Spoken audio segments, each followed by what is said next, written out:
চোখের দৃষ্টি বাইতুল মাকদাস পর্যন্ত রাসূলুল্লাহর চোখের দৃষ্টি আল্লাহ পাক প্রসারিত করে দিলেন। জোরে বলবেন না সুবহানাল্লাহ। আর একটি বর্ণনায় আসছে, ও জিবরাইল যাও রে আমার রাসূলের সামনে বাইতুল মাকদাসটা নিয়ে ধরো। জিবরাইল যাও বাইতুল মাকদাসটা আমার রাসূলের সামনে ধরো। আমার রাসূল দেখে দেখে গুনে গুনে জানলা কয়টা, দরজা কয়টা, খুঁটি কয়টা, কোন কালার, সবকিছু দেখে দেখে ওই কাফেরদেরকে বর্ণনা শোনাই দিবে। জোরে বলা যাবে না একটু সুবহানাল্লাহ? সুবহানাল্লাযী আসরা বিআবদিহি লাইলাম মিনাল মাসজিদিল হারাম ইলাল মাসজিদিল আকসা الذي باركنا حوله لنريه من آياتنا إنه هو السميع البصير। আল্লাহ পাক রব্বুল আলামিন বলেন, তিনি সেই পূত পবিত্র সত্তা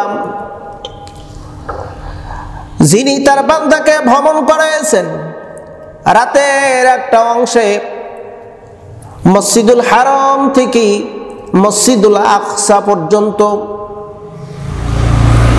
মক্কা নগরী থেকে জেরুজালেম ফিলিস্তিনের সেই বাইতুল মুকাদ্দাস মসজিদ পর্যন্ত আল্লাহ পাক একটা রাতের মধ্যে ভ্রমণ করাইছেন। সুবহানাল্লাহ। আল্লাযী বারাকনা হাওলাহু লিনুরিয়াহু মিন আয়াতিনা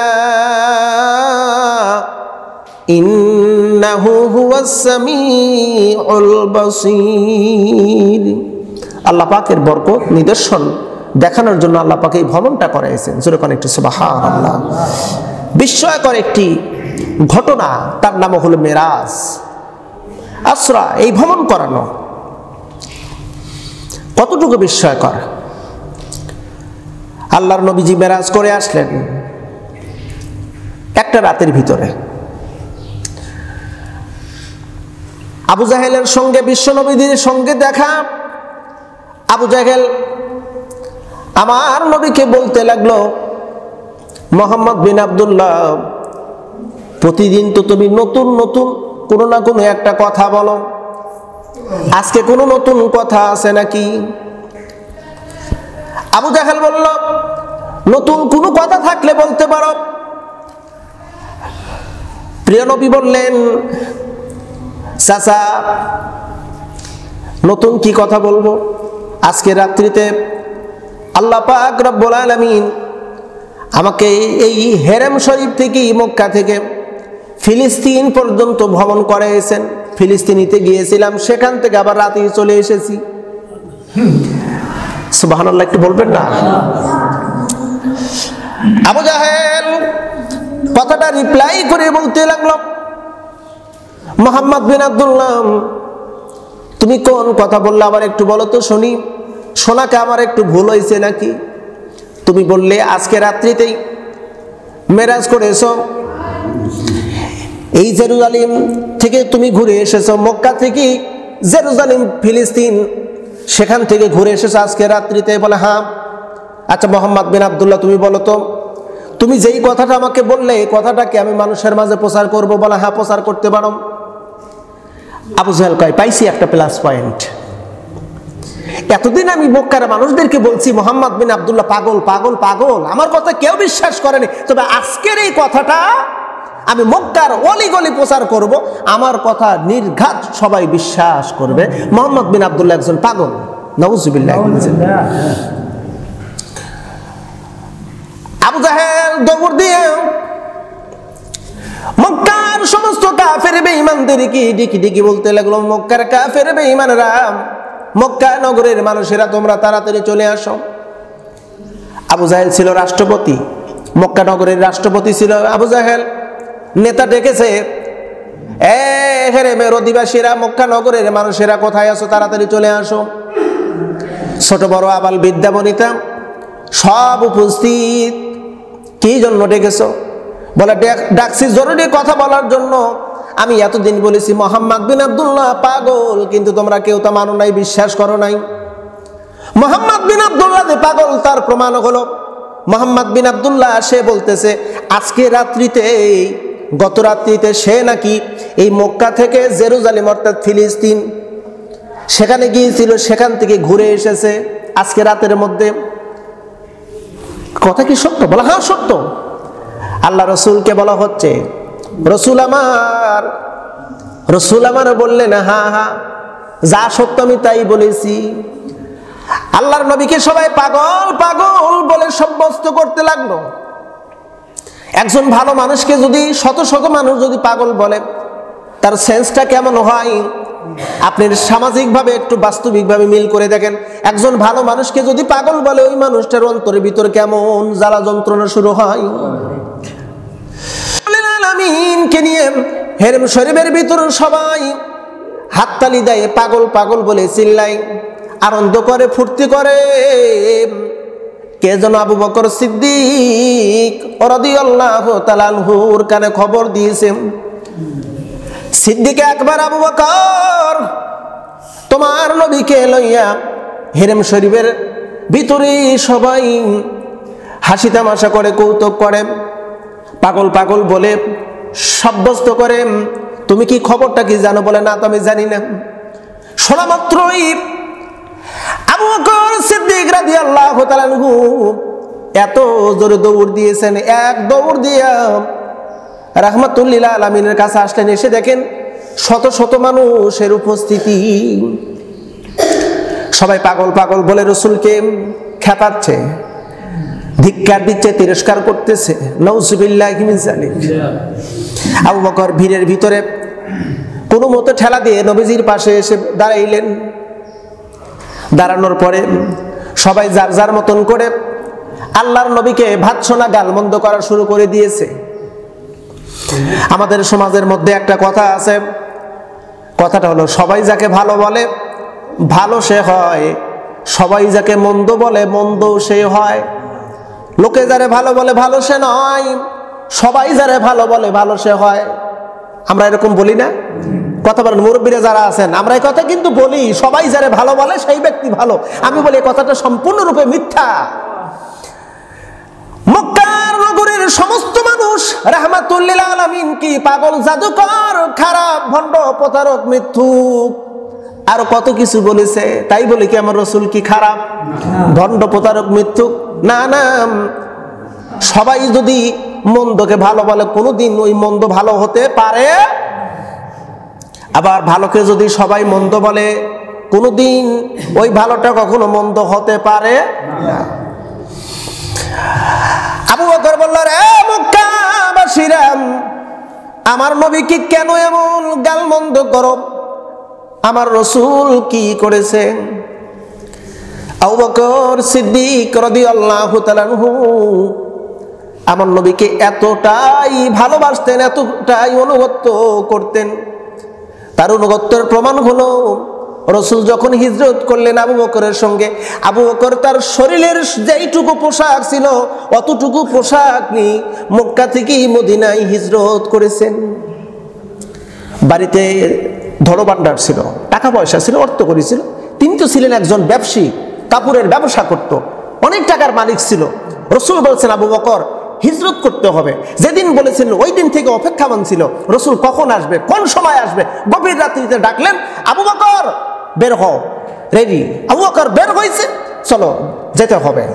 সব কিছু ছেড়ে রাসূলুল্লাহর অনুগত্যের বহির প্রকাশ করে মক্কা থেকে মদিনায় হিজরত করলো। যেরকম একটু সুবহানাল্লাহ।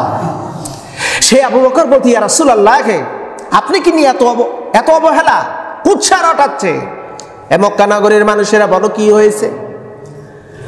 মক্কার মানুষেরা বলে, আবু বকর তুমি জ্ঞানী বিচক্ষণ একজন ব্যক্তি, আমরা তোমাকে সম্মান করি, ভালোবাসি। মক্কার ভিতরে তোমার যথেষ্ট পরিমাণ সম্মান আছে।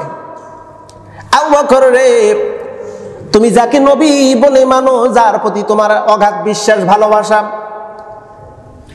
ওই নবী নাকি আজকে এই রাত্রিতে মক্কা থেকে জেরুজালেমে গেছে বাইতুল মাকদাস মসজিদ ভ্রমণ করে। 7 আসমান দূরের কথাটা বাদ দিলাম, আপাতত এই জেরুজালেমের কথা বলি, সেখান থেকে নাকি ঘুরে এসেছে, এই কথাটা আমাদের মাঝে প্রচার করতেছে। তাই আমরা হাসাহাসি করি, কৌতুক করি, ঠাট্টাও উপহাস করি। আমার রাসূল শুধু আবার আবু বকর বললেন, ইয়া রাসূলুল্লাহ, ওরা যা বলে কথাটা কি ঠিক? রাসূল বললেন, হ্যাঁ।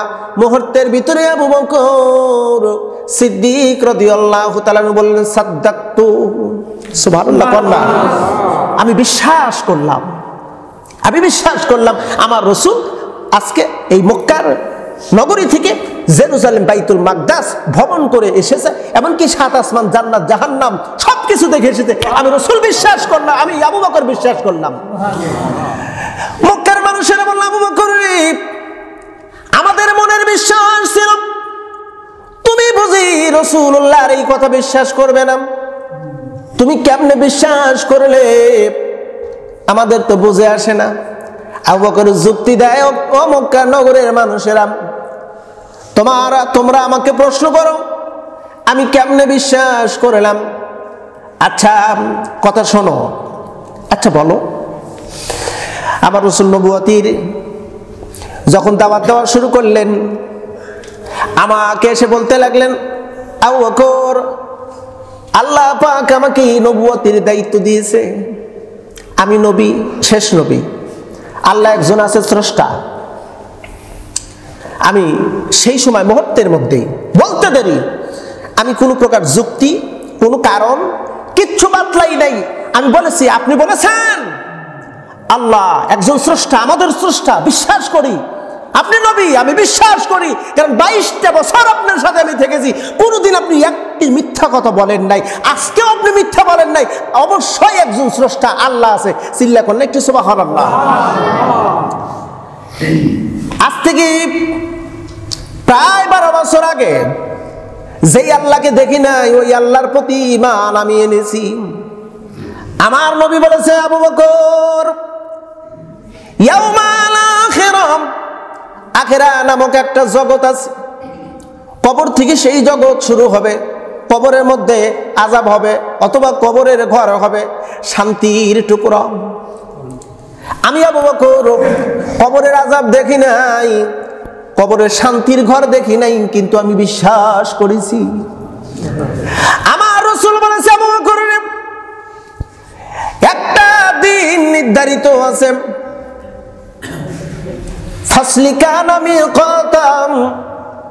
সুনির্দিষ্ট একটা দিন, সেই দিনটার নাম হলো ইয়াউমুল কিয়ামত। কিয়ামতের ময়দানে সবাই দণ্ডায়মান, 50,000 বছরের চাইতে লম্বা একটা সময় হবে। আমি আবু বকর দেখি নাই, বিশ্বাস করেছি। রাসূল বলেছে জান্নাত আছে, আমি জান্নাত দেখি নাই, বিশ্বাস করেছি। জাহান্নাম দেখি নাই, আমি বিশ্বাস করেছি। মক্কার কাফেররা, আমি এত কিছু না দেখে যদি বিশ্বাস করতে পারি রে, আমার রাসূল আজকে রাত্রিতে মেরাজ করেছে, এই কথাটা আমি বিশ্বাস করতে পারবো না। কেন বিশ্বাস করতে পারবো না? আমার ঈমান, আমার মন বলতেছে আমার রাসূল যা বলছে সত্য কথা বলছে। মুহূর্তের মধ্যে জিবরাইল আসলেন, রাসূলকে বললেন, ও নবী, আবু বকরকে শুধু আবু বকর বলা যাবে না, আজ থেকে আবু বকর হলো আবু বকর সিদ্দিক। চিল্লা করে একটু সুবহানাল্লাহ। মক্কার মানুষেরা মনে করেছিল যে আবু বকর হয়তো অস্বীকার করবে, কিন্তু আবু বকর স্বীকার করলো। আসলে বিষয়টা কি একটু ভালো করে বুঝবেন। মক্কার মানুষেরা কেন মানতে চাচ্ছিল না? কেন মানতে চাচ্ছিল না? না মানার কারণ কি? মক্কা থেকে জেরুজালেমে যেতে হলে সেই সময়কার যানবাহন ছিল উট। উট ছিল যানবাহন, যেটাকে আরবের ভাষায় বলা হয়, মরুভূমির জাহাজ, তার নাম হলো উট।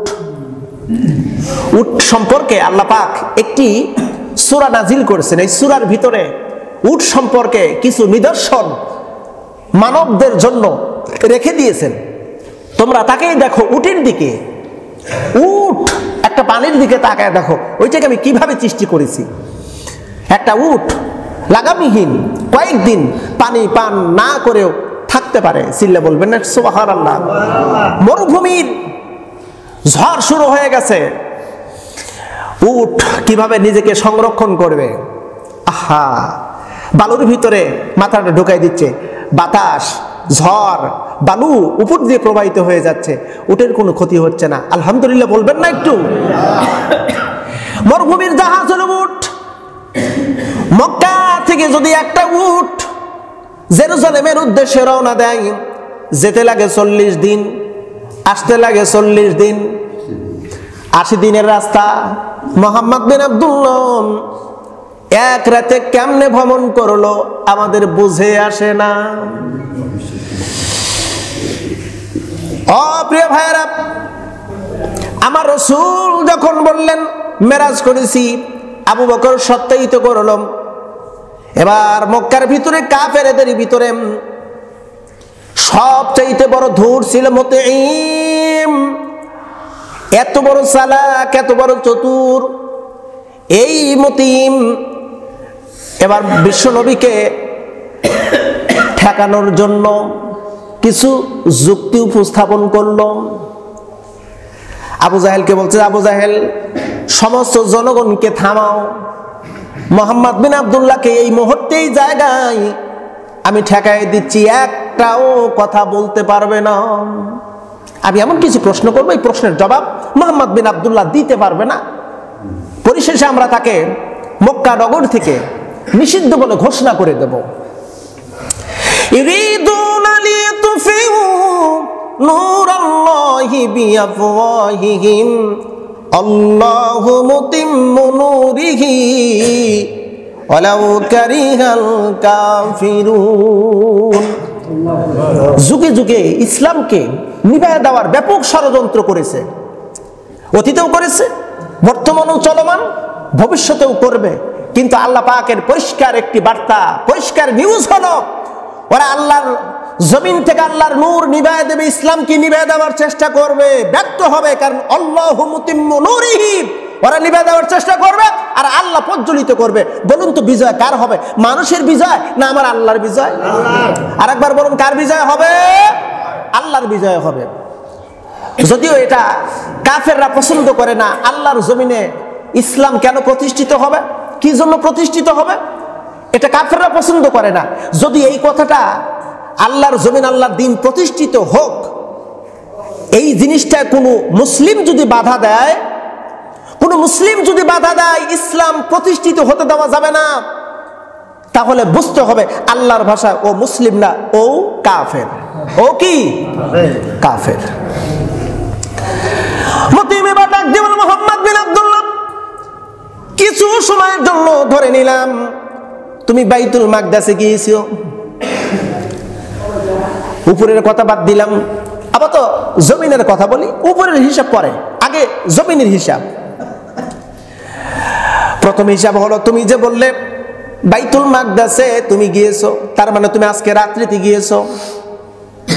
আমরাও মাঝে মধ্যে যাই ব্যবসা করার জন্য বাইতুল মাকদাসে, আমরাও যাই মাঝে মধ্যে একটু জিয়ারত করার উদ্দেশ্যে।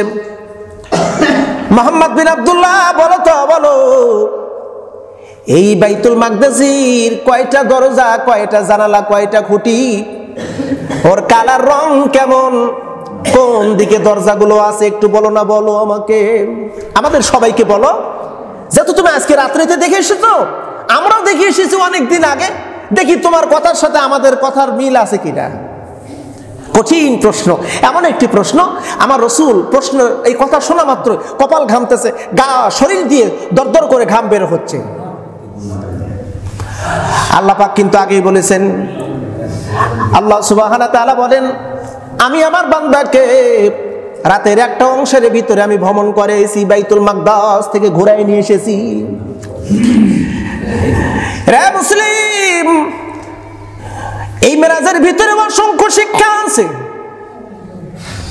এই ঘটনার ভিতরে অনেক বাস্তবিক কিছু মুহাম্মাদি উম্মতের জন্য আল্লাহ পাক শিক্ষা দিয়ে দিয়েছেন। পর্যায়ক্রমে প্রতিটি জুমা মসজিদে ইনশাআল্লাহ আমি শিক্ষার উপরে মেরাজের 16 দফা চুক্তি আল্লাহ পাকের সঙ্গে বিশ্বনবী করেছিলেন, সেই 16 দফার চুক্তিগুলো পর্যায়ক্রমে আমি কথা বলবো ইনশাআল্লাহ। আমার নবী কিং কর্তব্য বিমূঢ় হয়ে গেলেন, কপাল ঘামে, শরীর ঘামে। আমার আল্লাহ পাক রাসূলুল্লাহর কষ্ট এটা মেনে নিতে পারেন না, সহ্য করতে পারেন না। যার সৌজন্যে এই পৃথিবী সৃষ্টি, যার সৌজন্যে লক্ষর উপরে আম্বিয়া আলাইহিস সালাতু ওয়াস সালামকে পৃথিবীতে প্রেরণ করেছেন, যার আগমনের শুধু যেদিন রাসূল জমিনে আগমন করবেন ওই জমিনে, ওই দিন ওই জমিনের ভিতরে পুরো পৃথিবী, গোটা পৃথিবীতে বেহেশতীয় হাওয়া আল্লাহ পাক পাঠিয়ে দিয়েছে। শিরক মূলোৎপাটন করে দিয়েছে। কাবা ঘরের 360 মূর্তি উপরে হয়ে পড়ে গেছে।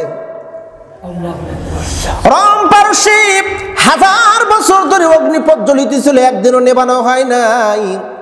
আমার নবী আগমন করবে, আল্লাহ পাক এই অগ্নিকুণ্ডকে নিভাইয়ে দিয়েছে। কুল জাআল হক ওয়া যাহাকাল বাতিল ইন্নাল বাতিলা কানা যাহুকা। সত্য সমাগত, মিথ্যা বিতরিত। সত্য হলো বিশ্বনবী মুহাম্মদ সাল্লাল্লাহু আলাইহি ওয়াসাল্লাম। যখন জমিনে এসেছে তখন থেকেই মিথ্যা এবং কুসংস্কার, বাতিল, জাহিলিয়াত দূর হওয়ার শুরু হয়ে গেছে। জোরে বলেন একটু সুবহানাল্লাহ। সেই রাসূলের কষ্ট আল্লাহ পাক সহ্য করতে পারতেছেন। ও জিবরাইল, আমার রাসূলকে বলো লা তাহজান, চিন্তা করেন না, নিশ্চয় ইন্নাল্লাহা মা'াকা, আপনার রব আপনার সাথে আছে। চিল্লা বলবেন না একটু সুবহানাল্লাহ।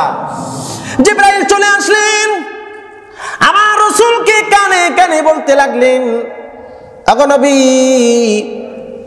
রব আপনাকে সাহায্য করবে। আল্লাহু ইয়াসিমুকা মিনান নাস, আপনার রব তো ওয়াদা দিয়েছে আপনাকে লাঞ্ছিত করবে না, অপমানিত করবে না। দুইটা বর্ণনা আসছে। জবান কয়টা? একটু জবান খুলে বলেন না কয়টা?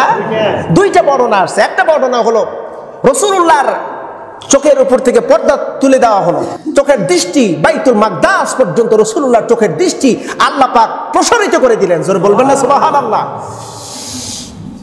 আর একটি বর্ণনা আসছে, ও জিবরাইল যাও রে, আমার রাসূলের সামনে বাইতুল মাকদাসটা নিয়ে ধরো। জিবরাইল যাও, বাইতুল মাকদাসটা আমার রাসূলের সামনে ধরো। আমার রাসূল দেখে দেখে গুনে গুনে জানলা কয়টা, দরজা কয়টা, খুঁটি কয়টা, কোন কালার, সবকিছু দেখে দেখে ওই কাফেরদেরকে বর্ণনা শোনাই দিবে। জোরে বলা যাবে না একটু সুবহানাল্লাহ। এখন এই যে আজকে ধরেন মসজিদে আসছেন, বাহিরের 2-1 জন আসতে পারে। কথার সাপোজ অনেক দূরের এক মেহমান আসলেন, নামাজ পড়লেন, প্রাসঙ্গিকভাবে তিনি তার এলাকায় গিয়ে বললেন, আমি আজকে চৌপাকিয়া মসজিদে নামাজ পড়েছি। গোলজার নামক এক বক্তার কাছ থেকে কিছু আলোচনা শুনলাম, মেরাজের কিছু আলোচনা। এখন পজিটিভ নেগেটিভ যাই হোক বলতে, ওখানকার লোক বলতেছে যে না, তুমি যাও নাই, চৌপাকিয়াতে নামাজও পড়ো নাই, তুমি অযথা মিথ্যা কথা বলতেছে। আচ্ছা, যদি যেই থাকো তাহলে চৌপাকিয়া মসজিদের খুঁটি কয়টা, জানালা কয়টা, রং কেমন? আচ্ছা, আপনারাই বলুন তো, নামাজ পড়তে আসছে নাকি খুঁটি জানালা গুনতে আসছে? নামাজ পড়তে আসছে। আমার রাসূলকে যখন বাইতুল মাকদাসের ভিতর তোলা হয়েছিল,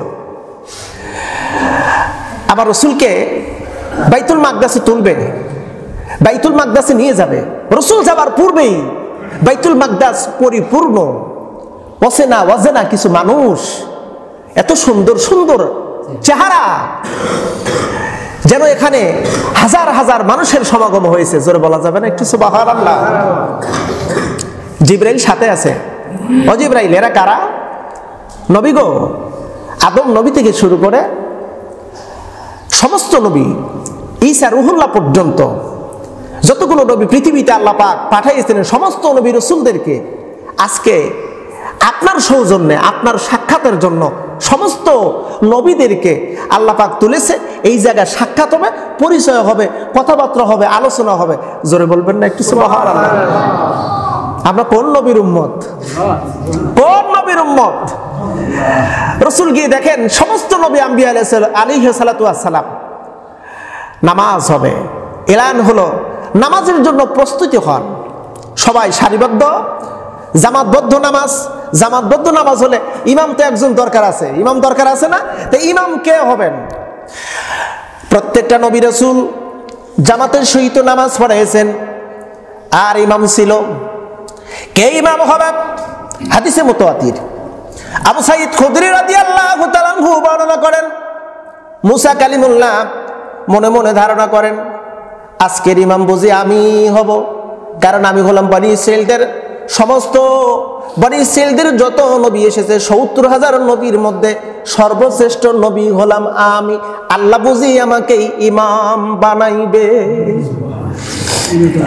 ইমাম